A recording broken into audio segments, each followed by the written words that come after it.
And for this Japanese crow, walnuts are the pick of the crop, because they are amongst the most nutritious things he'll eat all year.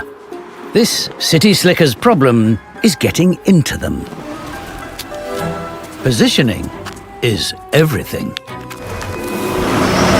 Oh, so close, but not close enough.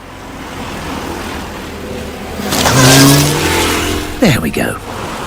Using a car as an oversized nutcracker is nothing short of brilliant.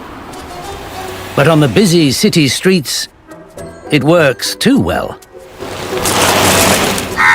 The nut quickly turns to dust.